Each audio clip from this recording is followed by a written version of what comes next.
On Wednesday, Ukraine's Foreign Minister Dmytro Kuleba became the latest high-ranking official to submit his resignation, ahead of a major government reshuffle.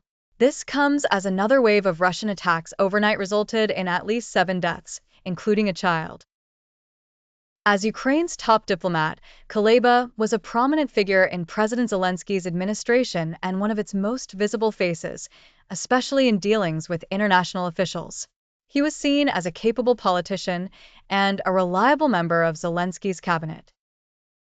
His resignation comes ahead of an expected visit by the president to the United States later this month. Kuleba's resignation is part of a flurry of recent resignations. In the past day or so, 2 of Ukraine's vice prime ministers, 3 ministers, the head of the State Property Fund, and a senior official in Zelensky's presidential office have all stepped down. The parliament needs to approve the resignations for them to take effect. They have yet to vote on Kuleba's resignation, but they have approved the resignations of the 3 other ministers and 1 vice prime minister on Wednesday. They did not accept the resignation of the Property Fund head or Deputy Prime Minister Irina Vereshchuk, who will remain in their positions.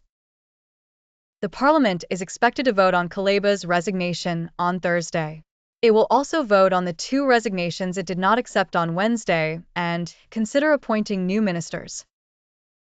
Zelensky has not yet provided an explanation for the reshuffle but stated in his nightly address on Tuesday that the coming fall will be extremely important for Ukraine, and thus, our state institutions must be set up to achieve all the results we need. Kuleba and others who resigned are widely expected to be appointed to other roles within Zelensky's administration. The reshuffle comes at a critical time for Ukraine, as its troops face increasing pressure on the eastern front lines, especially around the strategic city of Pokrovsk, which is on the brink of falling to Russia. It seems likely that Zelensky wants his new team in place for his trip to the U.S. later this month, where he is expected to attend the United Nations General Assembly and meet with U.S. President Joe Biden.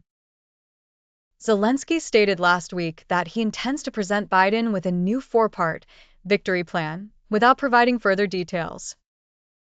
The last major change Zelensky made in the top echelon of Ukraine's leadership was in February when he replaced former Commander-in-Chief Valery Zaluzhnyi with Oleksandr Syrsky. Ukrainian political scientist Mykola Davidyak said there were no major disagreements within the government. Instead, Zelensky is likely trying to signal that he is infusing new energy into his administration. Davidyak added that Zelensky probably saw a window of opportunity for the reshuffle, noting that the West cannot criticize him now due to its own domestic issues such as the U.S. elections and election troubles in Germany and France. Speaker Ruslan Stefanchuk said that Ukraine's parliament will consider the foreign minister's resignation at one of its plenary meetings soon.